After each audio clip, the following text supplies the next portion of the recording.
this, oh my soul, oh my soul. What wondrous love is this, oh my soul. What wondrous love is this that caused the Lord of bliss to bear the dreadful curse for my soul, for my soul. To bear the dreadful curse for my soul.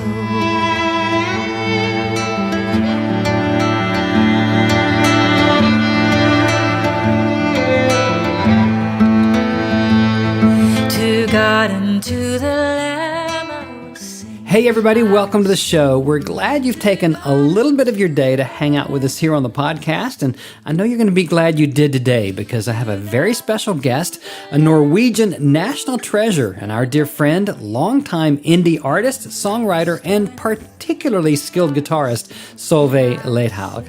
In a world where every young Christian singer-songwriter is trying to follow trends and imitate the popular artists of our time, Solveig has insisted on carving her own way through music over the past few decades, traveling millions of miles, touring the world, and never depending on the music business for her meaning or for her ministry. Solveig is one of those rare musicians whose pristine vocals and flawless musicianship on the guitar and keys have made her a favorite the world over, performing in over 20 countries and just wrapping up a 20-city Norwegian tour last month to debut her newest recording that we're featuring throughout the show today called Riverside, Hymns and Spiritual Songs.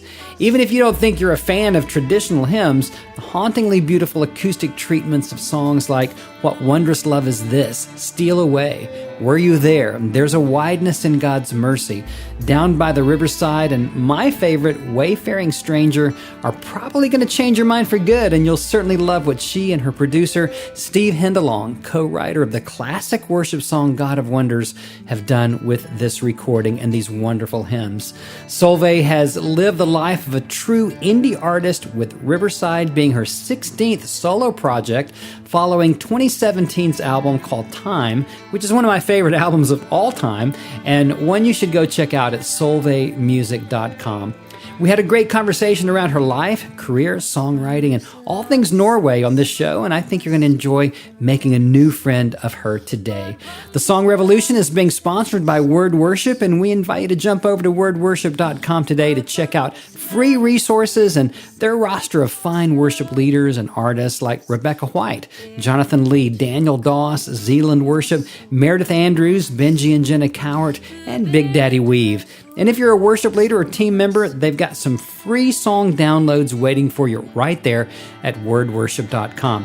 So let's get into our conversation today with a gentle but powerful singer-songwriter, masterful guitarist, and someone whose music not only captures the beauty of her relationship with Christ, but who's unafraid to speak and sing out about such issues as domestic violence, Alzheimer's, and poverty in our world today. So, without further ado, here's Norway's national treasure and our sweet friend, Solveig. I will sing, while millions join the theme, I will sing.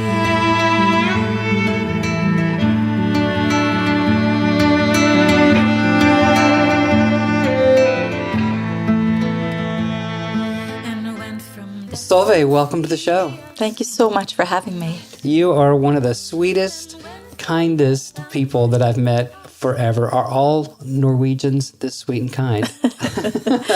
That's very kind of you. But, well, I don't know. We have a beautiful country that we get to enjoy. Of course, I live in Tennessee now. Of course you do. Just up the road, and yeah. Did you ever make it to Norway, John? I've not been there yet. You haven't been, yeah. No, maybe you could hook me up. Maybe so. I'd love to do. I just had this interaction with Don Moen, who is a friend of yours, just the other day, and he told me once that his family hails from Trondheim, Right. which is up kind of mid-section of Norway. So we were just interacting about that. I'll be leaving for Norway on Tuesday on a tour, and I'll be in his ancestors' hometown or home region. So that was fun to have that little connection with Don. A 21-city tour in Norway. It's a big tour. To release this recording, right? That's correct. Yeah. Awesome. Yeah, it'll be actually one of the longest tours I've ever done. Really? And so I've just was blessed to be approached by a booking agency of two brothers that I've actually known for a long time. And they asked if they could come alongside with me. And so they prepared a route, and I think it's going to be real special. So, but I'm sure. Treasure everybody's prayers if you think of me. Oh, yeah. You'll have ours for sure. Yeah. And it's such an amazing album. This is your 19th recording, and you started recording when you were only 18 I years sure old. did. Yeah. Wow. Yeah. Yeah. Yeah, I grew up in a home of a lot of music. My father was a composer. Mom and dad sang duet together for all their married life. And I have a brother who's a singer-songwriter who was my idol, growing up. He's a little older than I am. And other musicians in the family as well. But my brother Bjarte, spelled B-J-A-R-T-E, he was the one who would bring in the records by, Barry Maguire and Larry Norman, Andre Crouch, Second Chapter of Acts, and some of the musicians that began forming, I guess, my life and the music that I started creating as well. That's amazing. Classic Christian, early Christian music. Yeah. That was my beginning era way back then. Yeah. I came to Christ in 1976, and it was just a brand new thing back then. I mean, to have modern rock and roll, Christian music was so controversial back then. And really, when I started listening to the albums, my brother actually snuck them into the house because my father had the conviction that drums was sin. Of course. Oh, yeah. It was really the devil's music. Right. He had a change of heart when I was 15.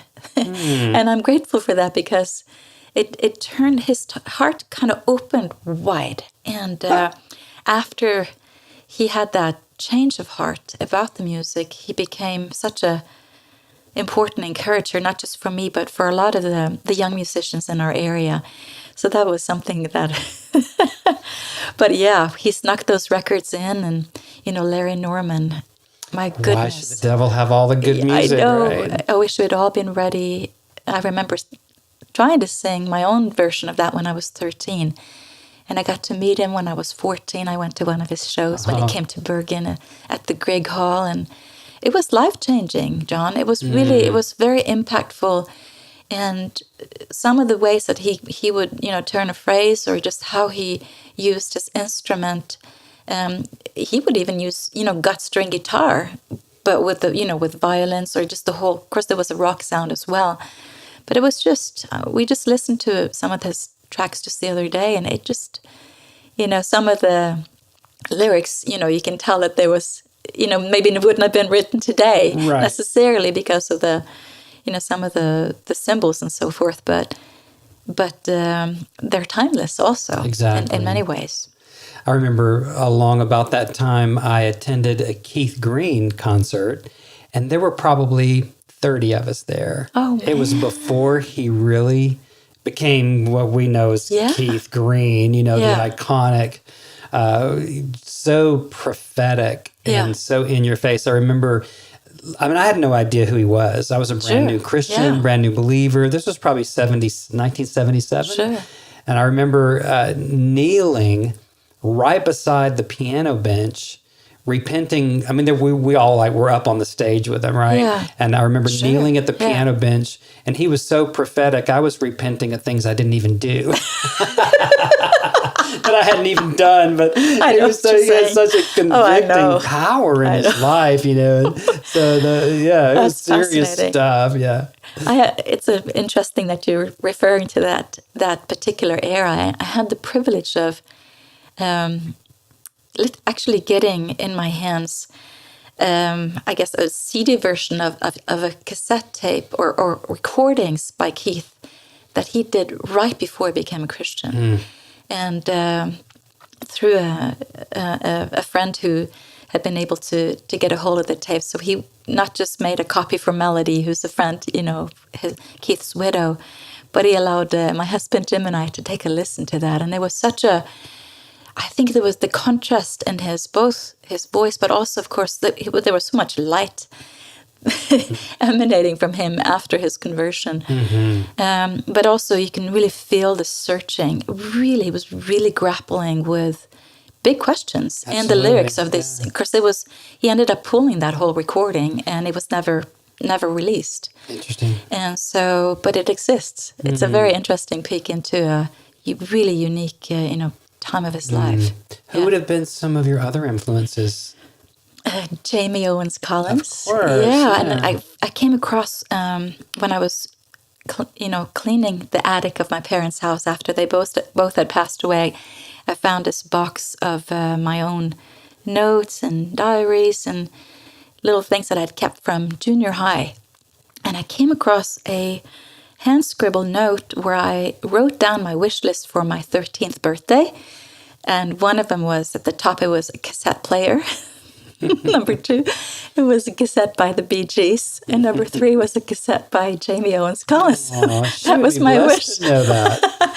I ended up actually meeting Jamie, some years after this. And she was just as beautiful as I had guessed that she was. And we still stay in contact to this day. And other influences, I guess, into my teens, I started listening to, James Taylor, Carole King, Toto, Donald Fagen, a little bit of that. Course, yeah. The little bit of that.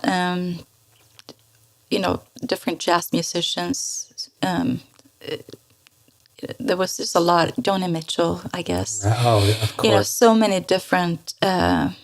But so I think the singer-songwriter era, though, was really impactful. And I think that many of the songs that I listened to at that time, and they're very dear to me to this day. Of course, yeah. Simon and Garfunkel, all of that stuff. Bridge Over Troubled Water. Speaking of Joni Mitchell, my daughter is 26. Is she? And the fun thing about music and the way streaming happens these days is that younger people have this archive of all this music, and we had to buy cassettes or albums, LPs or whatever, and it felt more it was, of course, so much more limited. Yeah. And so she's discovered Joni Mitchell, and so we're texting back and forth Joni Mitchell lyrics. Bob Dylan. They're brilliant. Yeah, she discovered Roseanne Cash too. And I love her. Loved Roseanne, for all these years. But your music is such a beautiful blend. You've got jazz influence and pop and a little bit country. Yeah. You're not a heavy rocker, but there's a nice blend of all this. You're an amazing guitarist. Thank you. Tell us how you started playing, and have you studied formally, or is this all self-taught, or how has this come about? So my father had an old acoustic guitar in the house when I was little. He didn't play himself, but it was just kind of sitting there. I don't think the strings had been changed for many years. It was not a very good instrument, but my brother, who I mentioned previously, was learning to play, and I was just really intrigued. I was the youngest of 5 kids, and my siblings had pretty much. They started moving out of the house when I was 8, 9 years old. So I had all this time after school where I just, after homework, what was going to do with my time besides hanging out with my friends. The guitar just was intriguing to me. So I started learning some chords when I was 9. And I fell in love with playing. I really did.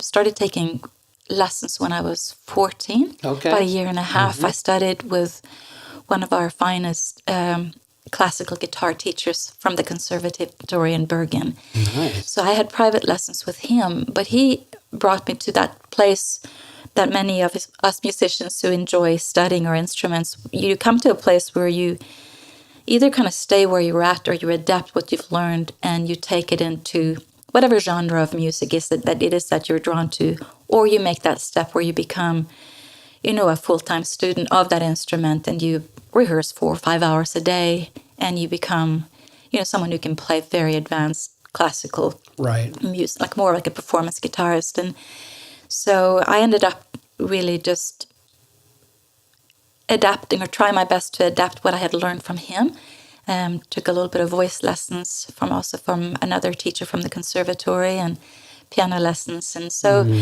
I think there was a lot of classical music in our home growing up.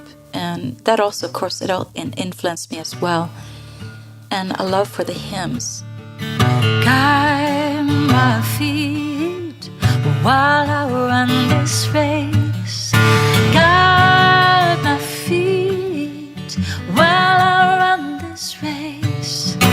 Guide my feet while I run this race. For I don't want to run this race in vain.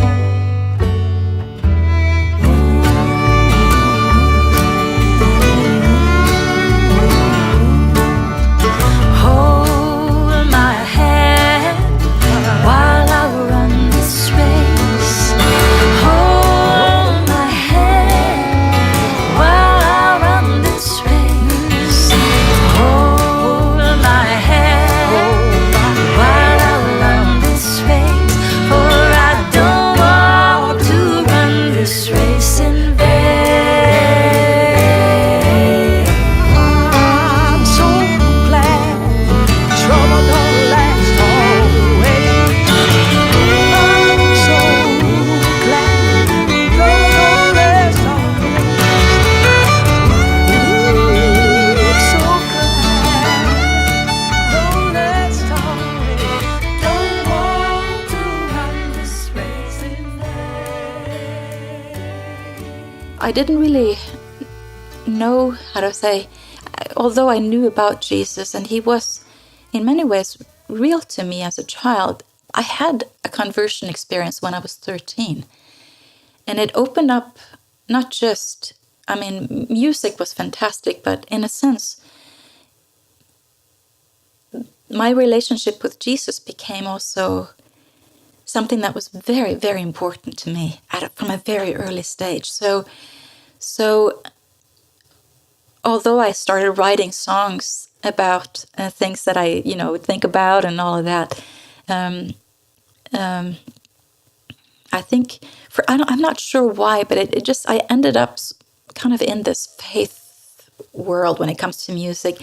I probably could have done something else, but it was just kind of what was right there, and started getting invitations to play at local church youth groups and little concerts in the Bergen area when I was a teen. And all of a sudden, when I was 17, the phone rang, and there was a label head who said, well, we've heard you got a lot of songs that you've written. Would you be open to make a record?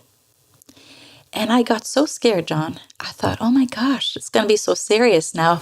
So I turned him down.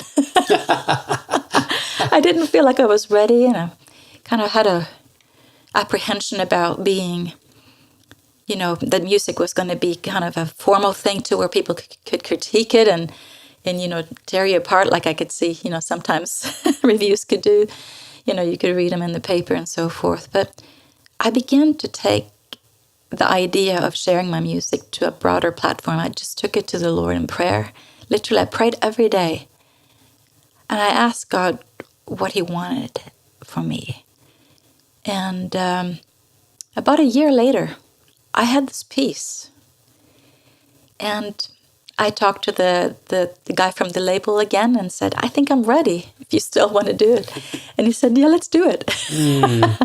And that's how my first record was made, 10 original songs. And the label was called Storm Production. Is that this one? It's this one here. We have a visual. We're doing Facebook Live while we're doing this, so you guys get to see it, but the listeners on the podcast don't really get to see it. You're so cute. You're like freckly, and that's kind of an 80s. Very much an 80s. Yeah, I had my mullet. Your mullet.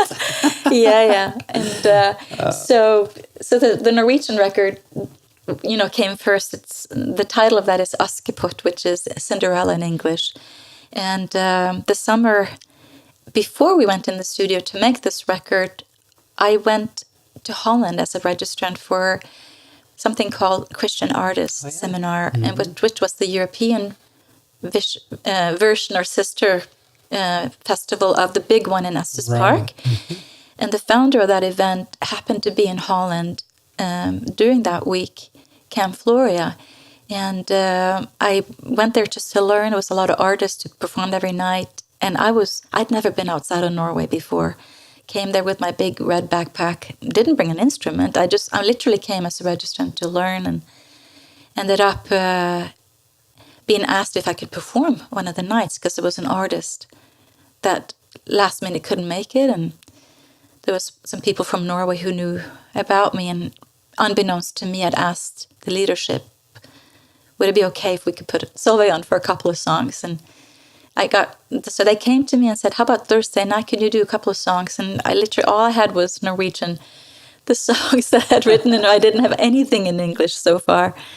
And I borrowed a guitar and ended up playing there that Thursday night of that week. And as a result of that, was invited to perform in Colorado the following summer.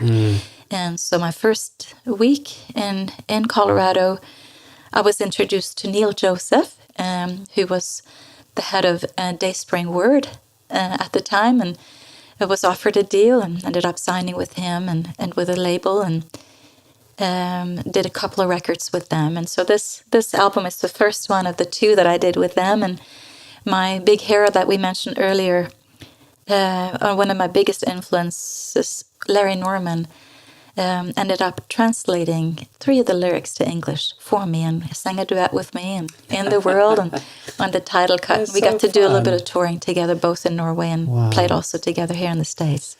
What a neat story to admire Larry and then be able to do the duet and translation with them. I was almost too starstruck to enjoy it. That's the truth of it, but it was fantastic. It was a great experience. Hvert alle dine veier og all din hjertesorg på Han som evig eier den hele himmelborg, Han som kan stormen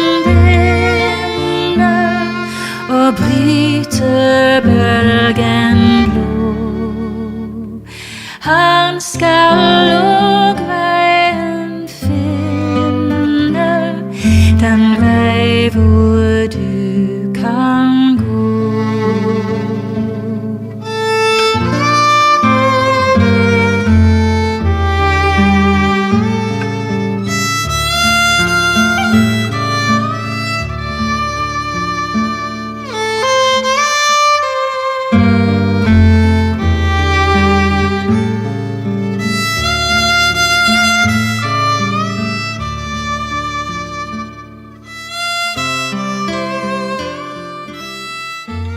So this is your 19th album, as we've said, and you've come all the way from making cassettes and LPs to, at least you don't go back to 8 tracks and wire recordings, but you are releasing Riverside on March 1, like we said. By the time people are hearing this, it's out and available at all the streaming sources. But as I look back here on my desk, we have a lovely array of these albums. What maybe give us some moments that maybe have stood out to you? Sure. Thank you for this is kind of fun for me to share a little bit. Thank you for asking. Yeah. So, and of course we went back to In the World, and the follow-up record was First Step. Wayne Watson produced that for me, and there was a beautiful girl from Houston who did BGVs. Her first name was Susan, but her last name was Ray Hill. And I remember going to being in Estes Park to play up there, one of those festivals, or the Christian Artist Festivals, and I was looking at the artists lineup for this one night, and I stopped in my tracks because one of my favorite singers, Susan Ashton, was supposed to perform that night. Of course, this is years ago. Went down and went into the green room, and there is Susan Ray Hill, who was now Susan Ashton. And I didn't know about her, what had happened with the story. So, of course, that was so fun. And what an incredible voice and beautiful person she is. I ended up becoming an independent artist. I didn't have the deal with Word anymore, and I was one of those singers who just couldn't stop doing what I was doing. It wasn't dependent on having a label, or it might be one of those things where I've experienced a life calling, and the songs kept coming. And I was very grateful to keep being invited to sing and perform and do concerts and tours and so forth. So there was a sort of an ebb and flow. I became a mom. I married, lived in Colorado for a combined 14 years. And during my Colorado years, I ended up recording a little bit in Norway and in the States, but I used producer Bill Laurie and John Laurie from Petra actually recorded a record with me called Surrender. And it was a lot of songs about that very word, I guess. It's about how to draw near to the Lord, and very personal songs. A record called The Way of the Wind. Tore Aas, who some people would know from the Oslo Gospel Choir. Of course. He's been signed to Integrity. He is a dear friend, and I actually am an original member with the Oslo Gospel Choir. I was a part of that for a little bit. But Tore ended up producing not just The Way of the Wind, but also Worship You. And both of those records have, I guess, songs that would be considered singer-songwriter type songs, but also worship songs that can be sung by a congregation in a church or by someone who would want to sing a worshipful song.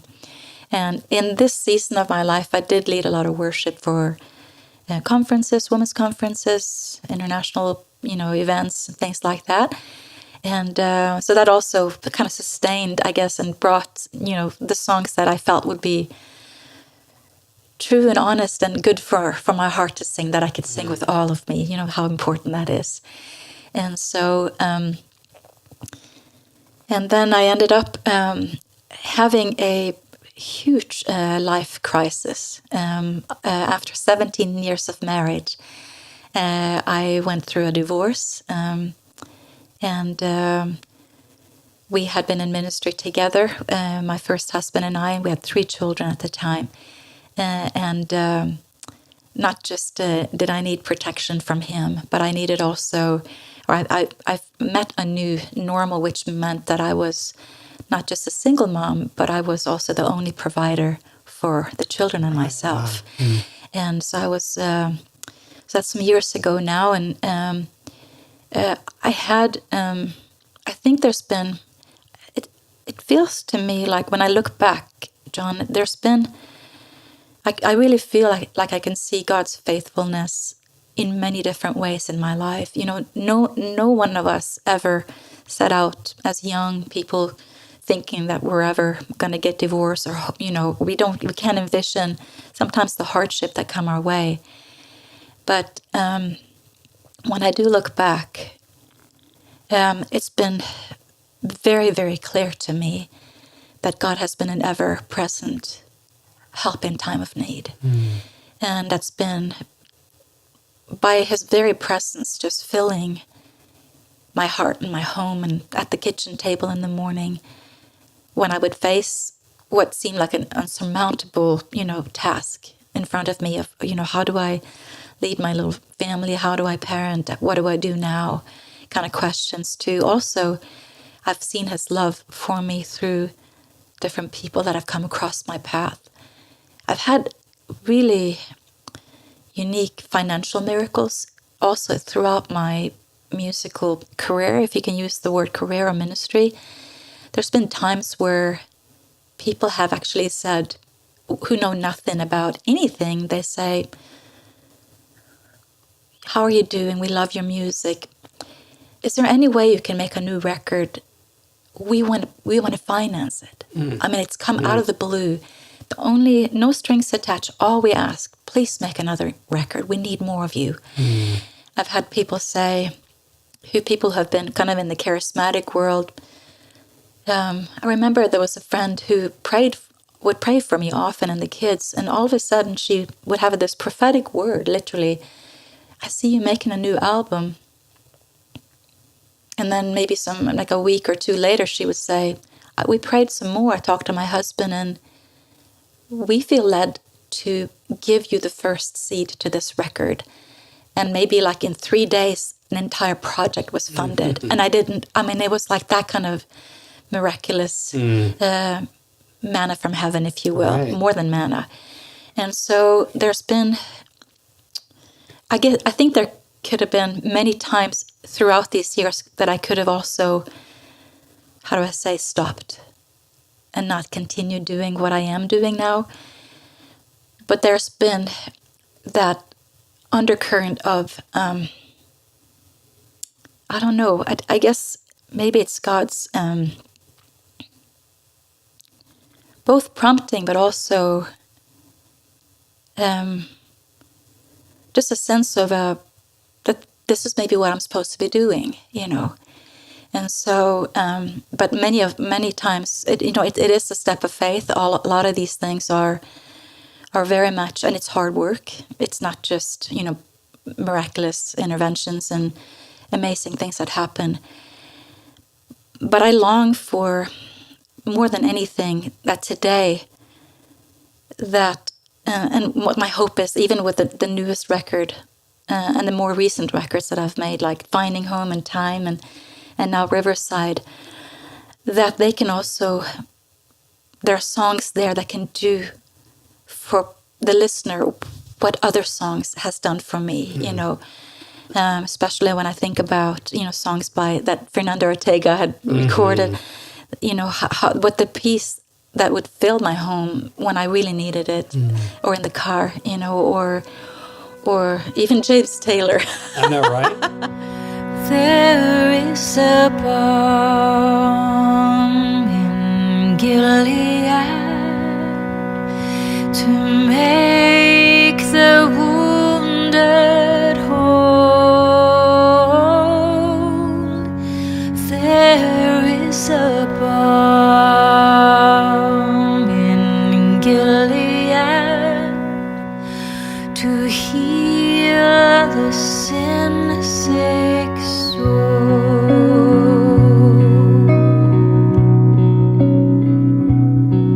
Sometimes I feel discouraged and think my work's in vain,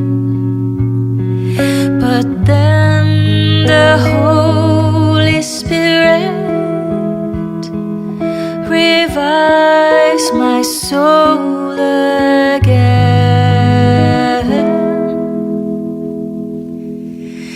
There is a balm in Gilead to make the wounded whole.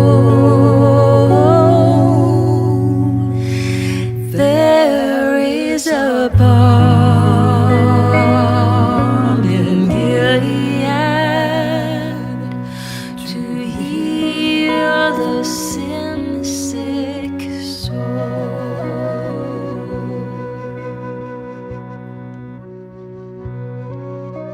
I think what I'm hearing you say is that you did feel a life calling. I did, and yeah. with or without a record label, Yeah. with or without Yeah. that support, Yeah. you knew this is what God's called you to do. And I think Yeah. that's really important for people to hear. Yeah. That there is a way. And I think there's more of a way now than ever, because we have more power in a cell phone than put men on the moon, and more publishing power in a cell phone than whole record labels had 20, 30 years ago. And so it's insane. And yet you survived and have thrived through all of these years. And I think it's just a great testament to your tenacity, of course, but just your willingness to follow the leading of God in your life. And we're blessed. We would be impoverished without you.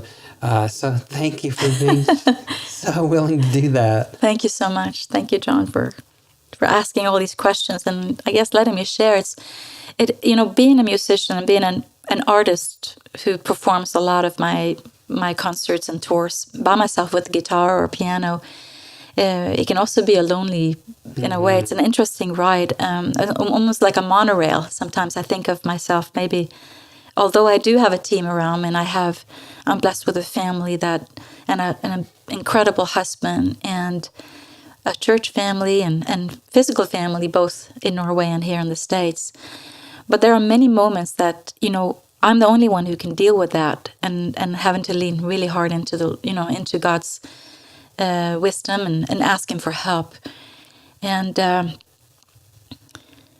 so it's always a bit of a treat to get to talk to somebody. Thank you for asking and having me on. I appreciate it. Absolutely.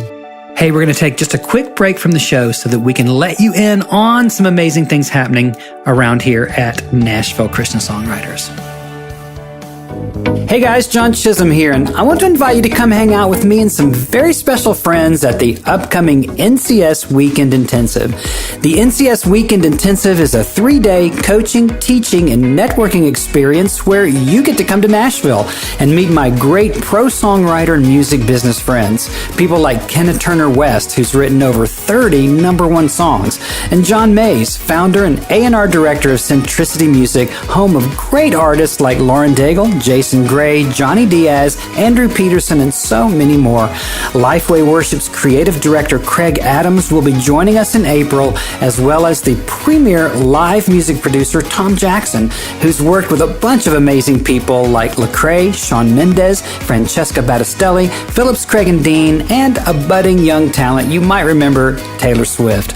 We've got 3 hands-on coaching sessions where you get real-time feedback on your songs to get you to the next level, and our stellar clinicians bring you world-class teaching to empower and inspire you like never before. And these events fill up fast, so we're offering a pre-registration option where you can register early and save $100, and that's a great deal for anybody. NCS Weekend Intensives are happening in April, July, and October, so you can get to the one that's right for you. Just jump over to NashvilleChristianSongwriters.com, click the Weekend Intensive link to read about it, and pre-register today. Hey, I'm looking forward to hanging out with you soon at the NCS Weekend Intensive. Well, I just hope that you'll take advantage of that and check it out. All right? We bring you good stuff here on the Song Revolution podcast. So back to our episode.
Okay, so I'm holding in my hand a 45. A lot of younger people, you millennials, you don't know what a 45 is, but the Facebook Live folks, a 45 looks like this, 45 RPM, and this is your mom and dad, right? Yes, it is, yeah. So you didn't really... You're not the first one in your family to be a recording artist. No, I'm not. So. Yeah, I'm kind of way down into their line. Helga and Peter? That's right, Leithaug. And yeah, they did a few recordings, cassette tapes, and of course this little EP. And Dad was a classically trained tenor. He had a absolutely beautiful, beautiful voice, even into his 80s. So one of my favorite recordings that I got to do was actually featuring both of them. Mom was 77 at the time, and Dad was 80. That's on this record here, Fagatallan, which is a Norwegian hymn record that I did 13 years ago. And Mom reads poetry on a few, just kind of, it's like surprise little breathing, like little breathers. Yeah, isn't that fantastic? Picture. That's so I good. know. I wish you listened. They were darling. Do this, but it's beautiful. Yeah, I loved making that record. We had so much fun in the studio, and Mom she had chronic bronchitis for probably 3 decades, and but she still would sing with Dad. And one of the important, I guess, pivotal moments in their relationship was way back when they were just dating, because Mom didn't think she could sing, and she was told by her teacher in school that, like when she was around 13, 14, Helga, it's best if you don't sing. That's helpful. I know. But Dad was, he was teacher, and he thought to himself, I bet I could teach her to sing on pitch. And he did. And so they ended up having this long career. It was not full-time for them, but they did sing and get asked to do a lot of singing, even till they're, right shortly before they passed away, both of them. So they were active all these years. So what a legacy that you come from. Yeah. That your parents have, and now you've carried that on. And are any of your children musical and pursuing this? They are, yeah. Our oldest, Elliot, he's got his... Elliot's girl chorus in Brooklyn. He's got a few girl singers, and he writes original material. And one of his best friends is the son of legendary Jaco Pastorius, the bass player. So Felix and Elliot play. Elliot plays the guitar, and he's also a great drummer. And so they've done some recordings now. I'm really proud of him, and it's very cool sounding. I bet. Yeah, it would have to be. It's very. It's new. It's very innovative. And is it online somewhere where we can find it? Yeah, I can provide a link. Okay. I could do that. And they're in the process of finishing up. My daughter Kari actually sings on the new album with me. Mm-hmm. And she's been writing and her own music, and she's on Wayfaring Stranger, which is beautiful. On the brand new record. And John my youngest, plays and sings, and different. Yeah, there's a lot of music. I'm just a poor wayfaring stranger, traveling through this world alone. There is no sickness, toil, no danger in that fair land to which I go. I'm going home to see my mother. I'm going home, no more to roam. I'm just a going over Jordan. I'm just a going over home.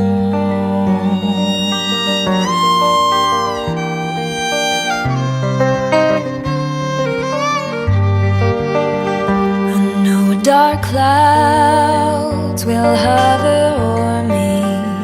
I know my pathway's rough and steep, but golden fields lie out before me, where weary eyes no more shall weep. I'm going home to see my father. I'm going home, no more to roam. I'm just a going over Jordan. I'm just a going over home.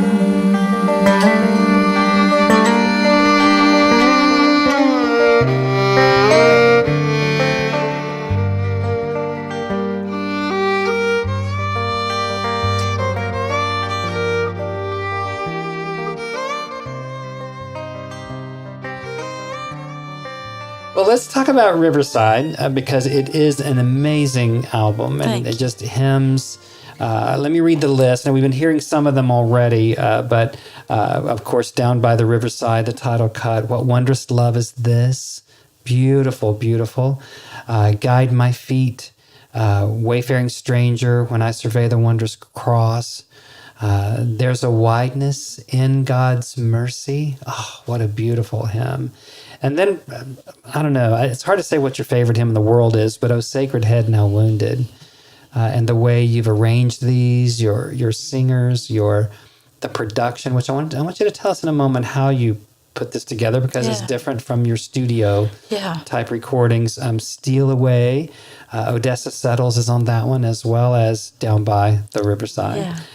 His Eyes on the Sparrow and Going Home. So it's a beautiful collection of these hymns and spiritual songs with your beautiful... Now, you arranged these. Tell us how you came to arrange these. Well, it's been kind of one of the things that I've enjoyed doing. I think it goes way back to just falling in love with the guitar, playing the guitar. And early on, I would give myself a challenge when I would write a new song, even from when I was a teenager.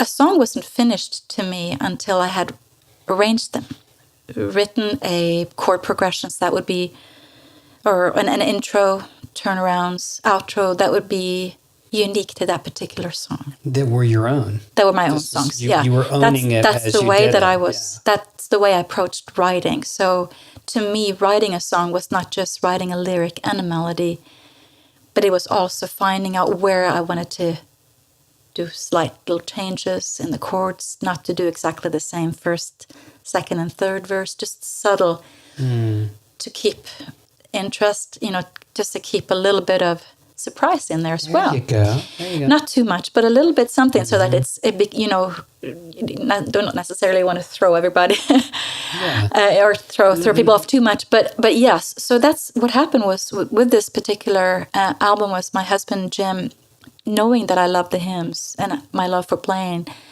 and arranging songs, approached me with this idea about 5 years ago. And he said, babe, you love the hymns. You love arranging. Why don't you share a song every day for Lent, live with your Facebook audience or your friends online? I think people would like it. He said, I'm thinking easy for you to say. Right, you're not the one sitting there easy arranging for you to say, 40 songs. It kind of stuck with me, and he kept saying it. Years would roll around, and last year, John, he brought it up again, and I was off the road for the first 4 months of the year. My touring started later in the year. And I had this season where I knew I was going to be primarily at the house. And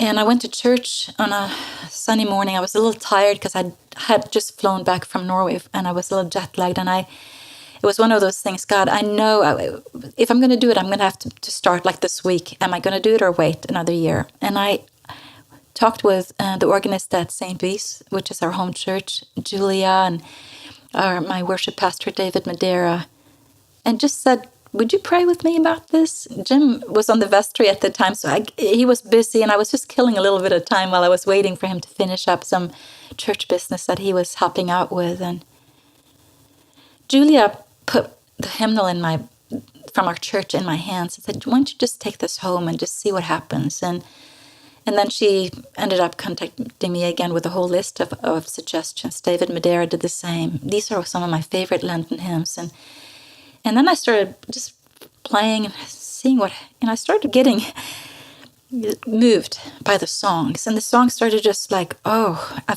could start feeling how they literally lifted me. It was like food from my own soul. It was just, and I thought, wow, I know I'm a little tired right now, and I know this is a bit of an undertaking, but if these songs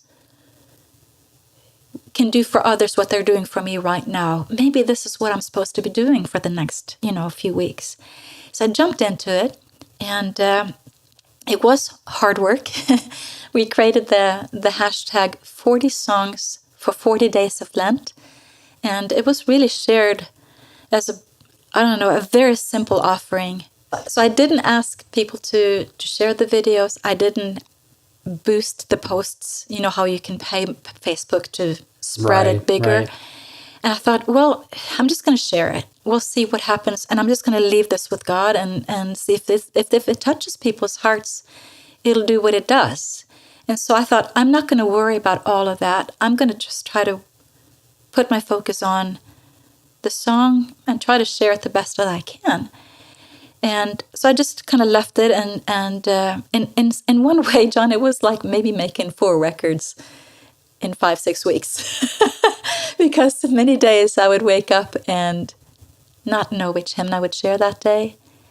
And I would pray and find something. And really that's what happened with the title cut of this album, because this became a direct result of the Lenten series. Many people started to share the videos with their Facebook friends. And towards the end of the series, many also started asking, would you consider making a record with this? Steal away, steal away,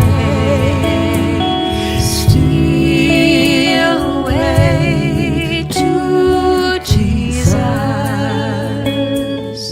Oh, steal away, steal away, Lord. I ain't got long to stay here.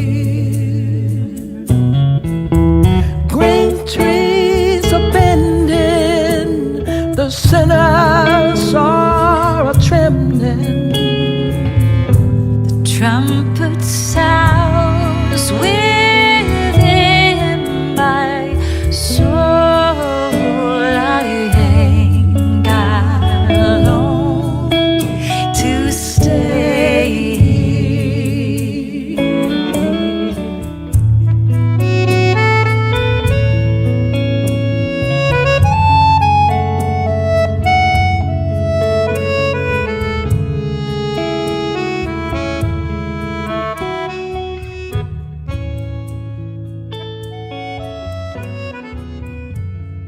So tell us how you recorded this, how Steve Hindalong and you guys collaborated to do this record. So we were basically, I think the essence of it, we were trying to recreate what it could be like if someone sat in my living room and or was, say, in one of the pews at a concert with me live. So I play the guitar on all the tracks, but not just play the arrangements that I wrote for these hymns. I'm singing them at the same time. Wow. And, That's challenging. Yeah, so we are to kind of recreate that, and that's what I did for the Lenten series anyway. It was all one takes, but of course we had a little bit more option. But we brought Britt Edwards into our home, and we basically opted to record the full record in our home. My husband cooked dinners for us every night. And so we had that fantastic smell simmering in our house. And Britt had, top of the line, great equipment. So we literally would come into the situation with where my hands, in a sense, would be saying, be open. Mm. And really try to listen. What is it that this song needs? Trying to keep it sparse. We didn't want to overload anything. And just to listen to where the song would go. And so one of the songs you mentioned, Oh Sacred Head Now Wounded, I had borrowed Jim Tenebo, our mutual friend's beautiful acoustic guitar for this particular track. It's Willie Nelson plays the same exact model, and it has this beautiful, rich tone. And I thought about just doing it by myself, and then we had this fantastic thing happen with Stuart Duncan, who is one of the world's finest fiddle players. Beautiful work ended up on this. coming to play on not just this song, but several. Yes. So we sat in the living room. He had never heard the song before. He didn't grow up in church. So I taught him the melody, and we had originally thought to do a version in Norwegian first, and then give him a full verse that he would just play. Because I love songs where you could just sit and you can rest in a song. And then we were going to close it out with one verse in English for my English-speaking friends. But you know what? When we were going to add that English verse, I just had a change of I just felt like we were done. So we ended it under 2 minutes. So it's all you hear is one verse in Norwegian, and here is Stuart Duncan, glorious Stuart Duncan. Glorious. And we Glorious. did it live together, a couple of takes, and we had it. So that's what you hear on the record. It's gorgeous. The whole record is gorgeous. So, it's easy, it's deep, it's intimate, and it's worshipful. It's everything you'd want it to be. And just your voice and playing, just the icing on the cake. Thank you. So congratulations on Thank you. this, releasing on March 1. Yeah, and that's right. By the time folks are hearing this on our podcast, you're a week or two into your tour. So we hope it's going okay. Thank you so much.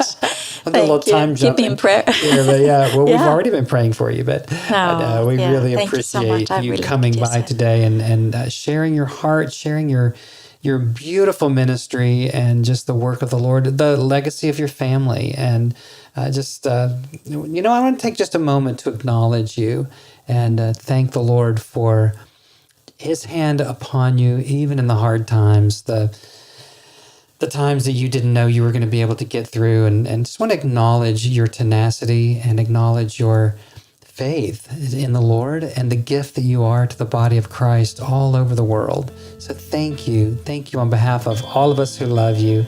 Solveig Leithaug. Thank you, John. You're Appreciate blessing. you. Yeah. Thank you.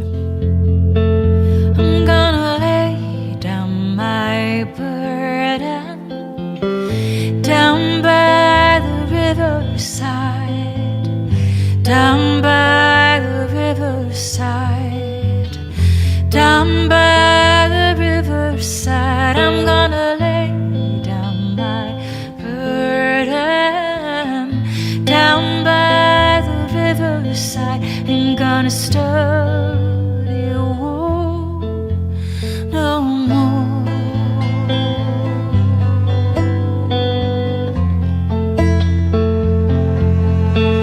I'm gonna lay down my sword and shield down by the riverside, down by the riverside, down by the riverside. I'm gonna lay down my sword and shield down by the riverside. I'm gonna stir. Hey everybody, I hope that you know by now that we here at Nashville Christian Songwriters are all about empowering you to fulfill your call to become a great Christian songwriter. And the best thing that I think you can do is to join a like-minded community of believing songwriters dedicated to fulfill that call.